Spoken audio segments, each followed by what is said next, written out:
Radio Sucesos 101.7 FM presenta su noticiero Sucesos con Milton Pérez y Verónica Larrea. Un periodismo libre para una democracia plena.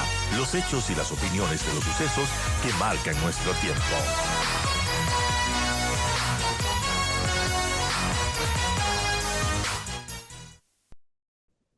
Y yo saludo a Walter Spurrier, analista económico, economista. Qué gusto conversar con usted. Gracias por acompañarnos. Ayer el Fondo Monetario Internacional, el directorio del Fondo Monetario, aprobó el desembolso de 500 millones y sigue adelante el crédito SAF del FMI, que fue anunciado por 4.000 millones de dólares. ¿Cómo lo recibe usted? ¿Es un síntoma de confianza de los multilaterales? Bueno, Milton, esto es algo que ya se conocía que iba a suceder. Normalmente cuando un país va al fondo, el fondo le dice, pero tienes que hacer tales cosas para que yo te pueda apoyar porque necesito que mejores la situación económica. Entonces negocian y el país pone una carta de intención en donde dice, vamos a hacer tales y tales cosas y el fondo le dice, si cumples, en cada etapa te desembolsamos. Pero esta ocasión el presidente Noboa tomó medidas muy fuertes desde el punto de vista fiscal, que recordemos, nos subió el IVA a 3 puntos, eliminó el subsidio a la gasolina y puso contribuciones especiales a la banca y a empresas privadas para 1 o 2 años, según el caso. Entonces, cuando va a sentarse con el fondo, ya viene con la tarea hecha, como un estudiante que va a profesor a decir, quiero que me dirija la tesis para tener mi título, pero es que ya la tengo escrita. Entonces ya se sabía que el fondo, cuando iba a revisar el comportamiento de la economía hasta agosto 31, porque usted dice usar una cifra, ya se sabía que el Ecuador iba a cumplir, que iba a haber hecho un enorme avance para resolver su problema fiscal del año 2024. No estamos hablando del 2025. Entonces, de hecho, pues yo soy de alguna de las tantas personas con el fondo, hace conversaciones que son privadas, pero donde uno se trasluce que ellos están satisfechos con el avance que lleva el gobierno hasta la fecha. Entonces, esto se venía a dar en el transcurso de fines de noviembre hasta el dato más reciente, el que tenemos información, comienza a reducirse drásticamente el dinero en la cuenta única del Tesoro, porque en diciembre no solamente es que se paga el sueldo extra, Milton, sino que en diciembre la administración pública, todas las dependencias del Estado, dice, si yo no gasto y no he estado gastando, he sido muy burocrático, muy lento y no he estado gastando,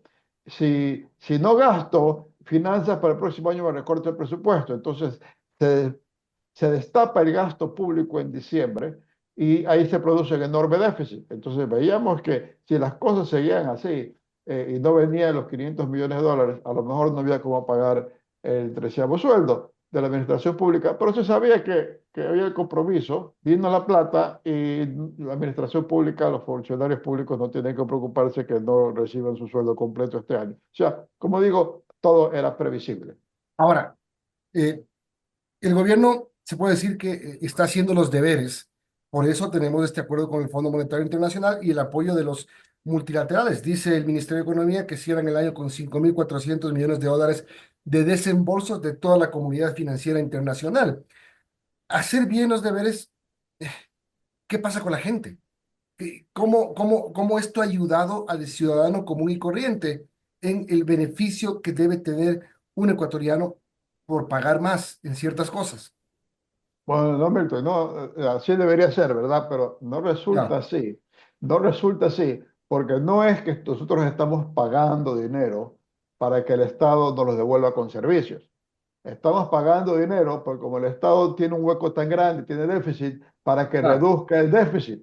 ¿No? Es como, entonces en ese sentido, esa plata es para que se reduzca el déficit, no haya que buscar endeudamiento externo, pero, pero no es de que se devierte en servicios. Por eso es que la economía crece tan poco, Milton. Por supuesto, la luz eléctrica es otro factor, pero en estos momentos la política de mejorar la situación fiscal resulta en que más bien se extrae dinero del bolsillo. Nos han subido el IVA del 12 al 15%, por ejemplo, ¿no? Y no viene eso con mayor inversión pública o gasto público. Entonces, por eso es que el ciudadano no está contento. Eso influye también en que las empresas, con todos los impuestos que les han que les ha caído encima, no están empleando más gente, no están invirtiendo y por eso es que la situación está tan estrecha. Entonces, es consecuencia de esta política fiscal que estamos siguiendo. Resolvemos un problema, pero causamos otro, ¿no? Claro, ahora, usted menciona algo que es bien importante, que nos ha frenado a raya sin duda, es la crisis eléctrica. No solo porque el comercio eh, se ha visto muy afectado, los industriales muy afectados, sino porque el gobierno ha tenido que pagar la contratación de Energía Colombia, la compra de generación térmica, etcétera, que es mucho dinero. La CEPAL hace un cálculo de crecimiento de este año del 2,2 para América Latina y el 2,4 para el próximo año para América Latina, pero el Ecuador no llega ni al 1%. Pero aún así, la visión del CEPAL de 0,8%, que es baja, en mi criterio es muy optimista. Eh, el gobierno planteó 0,9% en su última previsión, que ya tiene algunos meses, y esa previsión la armaron antes de que se inicie este periodo de apagones. Y hemos visto cómo el ministro de Economía nos dice que entre 1 y 1,5% es el golpe de la crisis eléctrica en el PIB. Entonces, yo pienso que este año vamos a terminar con un déficit, vamos a terminar con una reducción del PIB, no muy grande, pero igual el PIB va a caer. Yo no creo que el PIB pueda crecer en el año 2024 con el problema que tenemos en la caída de la producción. Vemos cómo incluso en estos últimos 10 días del año y algo más, a las empresas industriales más grandes les van a dar solamente suficiente energía eléctrica como para que no tengan que apagar los hornos, pero que no puedan funcionar. A las otras empresas industriales grandes les cortan el 40% del suministro eléctrico. Entonces, vamos a tener una caída en la economía. El punto Milton, es que el Ecuador necesita un cambio drástico en su política económica y si tiene que tomar medidas duras, pero que golpeen en un primer momento y en un segundo momento ya permitan que haya una expansión de la economía y una recuperación, es lo que está haciendo Milei en Argentina, que era un ¿Qué medidas, desconocido. qué ¿Sí? medidas duras tiene que tomar el gobierno? Aparte de las Bueno, que ya las tomó. bueno, primero tiene que frenar el mal gasto en el sector público. En segundo lugar, tiene que abrir y destapar todas las trabas para que haya inversión privada, ¿ya? Y en tercer lugar, tiene que acelerar la contratación de la búsqueda en petróleo y en minería, que es donde el Estado aprovecha ese patrimonio natural que tenemos debajo de la tierra, lo aprovecha en dinero que puede devolverse a la población con inversión. Entonces, se necesita que haya todo ese incremento de la inversión privada, por una parte, que es lo que sería inmediato, y luego la inversión privada que permita ingresos fiscales a futuro para que nuevamente haya inversión a futuro. Eso requiere cambios muy importantes, no son medidas sueltas, pequeñas, cambios de reglamentos de aquí a allá. Es una actitud similar a la que hay en Argentina, donde en estos momentos se ve, ya están saliendo, a un año de gobierno, ya están saliendo de lo peor de la crisis que tenían con las medidas que tomaron. Es cortísimo plazo, pero nosotros en cambio tenemos ya una década con un crecimiento absolutamente inaceptable. La economía en los últimos 10 años, de acuerdo a los datos de la CEPAL, incluyendo ese crecimiento del 0,9 por 0,8% este año, ha crecido un promedio anual de 1,5%, pero la población ha crecido 1,2%. En otras palabras, el PIB per cápita ha crecido solo 0,3% anual en esa década. Eso es inaceptable, eso es sacrificar toda una generación de ecuatorianos, Milton. Eso no puede seguir. Hay que pedirle a los candidatos presidenciales que digan qué van a hacer para salir de la crisis y no decir que nos van a dar regalitos de Navidad, porque eso es mentira. Qué compleja esta situación, Walter. Buenos días. Yo quiero preguntarle respecto a lo que podíamos esperar en este 2025, porque el gobierno anunció, el SRI también, que cerramos este año con una recaudación récord de impuestos, 20.000 millones más o menos. Pero, ¿qué podemos esperar del 2025, ya que el país ya no va a contar con estos impuestos temporales que dispararon la recaudación de este año? también el ministro de Finanzas anunciaba que está trabajando en una reforma tributaria que espera dure al menos unos 20 años, donde va a retirar ciertas cosas que han sido impuestos distorsivos, por ejemplo. ¿Qué esperar de este 2025 en ese sentido? Y también, ¿qué debería contener una nueva reforma tributaria para que realmente se ajuste a las necesidades del país? Bueno, lo que podemos esperar es que de aquí hasta las elecciones, hasta, hasta abril. Primero, bueno, sí, si gana Novoa, porque si gana Luisa González, pues no sabemos que todos estos anuncios y programas quedan archivados, ¿no? Tendría otro tipo de enfoque del gobierno. Lo que debemos esperar es de que no haya medidas tributarias importantes, incluso anunciadas, antes que no haya el cambio de gobierno, o por lo menos los resultados de la segunda vuelta. Entonces, están tomando medidas sueltas. Por ejemplo, ponen una ley para decir controlar el narcotráfico y ahí están poniendo un impuesto a los vehículos usados que es más alto que el que existía antes. Una pequeña cosa. Pero por otra parte, se le ha quitado el beneficio de recuperar el gasto del ISD en las importaciones de insumos y bienes de capital, y ahora van a tener que pagar las unas 2,5% y los otros 5% sobre las importaciones, o sea, un recargo a las importaciones para el sector productivo, o sea, las empresas van a tener que pagar más impuestos para producir, eso pues va a pasar al público, ¿no? De productos más caros.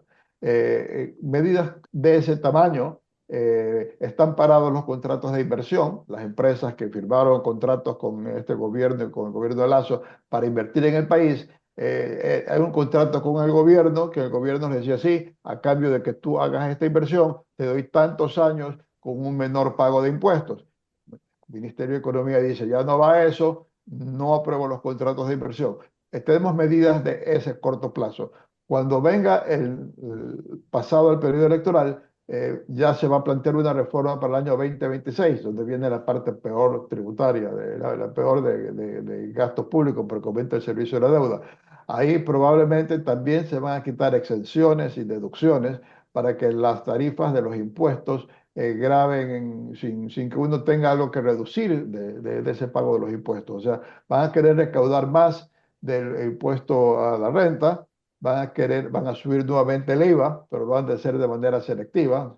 O sea, actualmente es de manera selectiva si consideramos que algunos productos pagan ICE, que es una especie de adicional al IVA, pero van a subir entonces el IVA y el ICE. Esos dos impuestos son claves, y son los que normalmente en los que dependen más los gobiernos en todo el mundo, impuesto a la renta e impuesto a las ventas. Entonces yo pienso que vamos a ver más de eso y probablemente se van a eliminar algunos impuestos que son más bien molestosos pero, para el público, pero que recaudan poco. Y eso sería para que entre en vigencia a partir del 2026. Probablemente el presidente que gane, como estas elecciones están polarizadas, sea Luisa o sea Daniel, va a tener un bloque muy importante en la Asamblea y va a poder cooptar otros legisladores y tener mayoría o poder tener un bloque tan importante que le permita hacer mayorías puntuales y va a poder pasar esos proyectos de ley. Entonces esperamos que para el año 2026 tengamos que pagar más impuestos en base a las reformas que se presenten en el segundo semestre del 25. Pero, economista, ahora, cuando el gobierno dice una reforma tributaria para los próximos 20 años, digamos, suena lógico porque debemos tener estabilidad y un marco jurídico económico adecuado. Pero aquí tenemos más reformas tributarias que constituciones y eso ya es decir bastante. ¿Qué, cuán creíble es que se pueda sacar una reforma a tan largo plazo? Necesario, sí. ¿Creíble qué?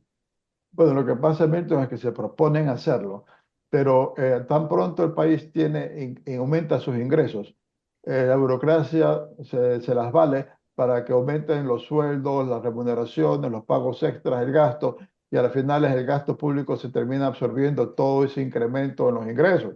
Eso ha pasado tantas veces, me acuerdo hace años, décadas ya, cuando discutíamos en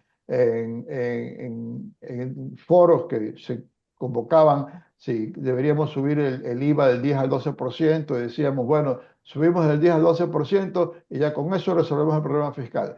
Ni bien subió el 12% el IVA, subió el gasto público y volvimos a tener problema fiscal con un gasto público más grande. Entonces, El problema es de que no se puede botar la plata en el sector público, no se puede gastar mal en el sector público.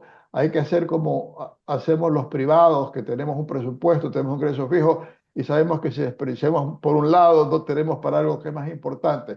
Eso falta en el sector público. Hay desperdicio, hay robo. Si una institución tienen presupuesto para comprar bienes y servicios, no es que compren lo que se necesita, sino a la empresa que les paga la coima más fuerte. Entonces, de pronto, en un ministerio pueden estar comprando cantidades de impresoras, pero ya no hay plata para comprar papel, por ejemplo. Entonces, eso es lo que tiene que evitarse, ¿no? Y las empresas públicas, sobre todo las eléctricas, las petroleras, telecomunicaciones, tienen que entrarse y controlarlas y que caiga el gasto corriente, tiene que reducir el tamaño de la burocracia en lo que es improductivo. Si no cortamos ese gasto, ninguna reforma tributaria va a durar 20 años. Van a durar una y el año siguiente que suben los impuestos de nuevo porque el gasto público es más alto. En resumen, Walter, ¿este nuevo desembolso del FMI de 500 millones va a servir de algo o simplemente va a alimentar esta rueda que sin fondo, este círculo vicioso que tiene el país de endeudamiento? Bueno, este dinero esencialmente lo que permite es pagar deudas que ya están venciendo. O sea, viendo desde un punto de vista un tanto cínico, si queremos, el Ecuador no tenía cómo atender su deuda externa antes de este último acuerdo con el fondo. Y entre las deudas que se iban a vencer son los créditos que dio el fondo y el resto de las multilaterales para la reestructuración de la deuda en época de Lenín Moreno. Entonces, si el fondo no nos daba este préstamo, a lo mejor iba a haber casos sin precedentes de que un país no le pague al fondo la deuda. Entonces, el fondo nos está prestando una plata que a las finales nosotros le giramos al fondo igualmente el cheque para pagarle los préstamos que nos dio anteriormente. O sea, sin decir que nos está reestructurando la deuda, eso es lo que está haciendo. Pero ya más adelante, porque este es un programa de 4 años que empezó en mayo de este año, de aquí a 2 años, de aquí a menos de 2 años, ya comienza a ver que vamos a tener que pagar más de esa deuda a los multilaterales de lo que vamos a estar recibiendo. Y por eso hay que hacer la reforma brutal, porque si no, nosotros vamos a estar en el problema que estuvimos a fines del gobierno de Lazo, vamos a estar nuevamente a fines o a mediados del próximo gobierno. Economista, gracias por acompañarnos. Como siempre, un gusto poder conversar con usted. Son las 9 en punto de la mañana. Que tenga felices fiestas y nos veremos pronto. Igualmente, Milton, Verónica y a todos los que hacen Radio Sucesos y a todos los que nos escuchan y nos ven. Gracias. Walter Spurrier es director de análisis semanal y analista económico. Nos tenemos que despedir, Vero. Buen fin de semana para todos.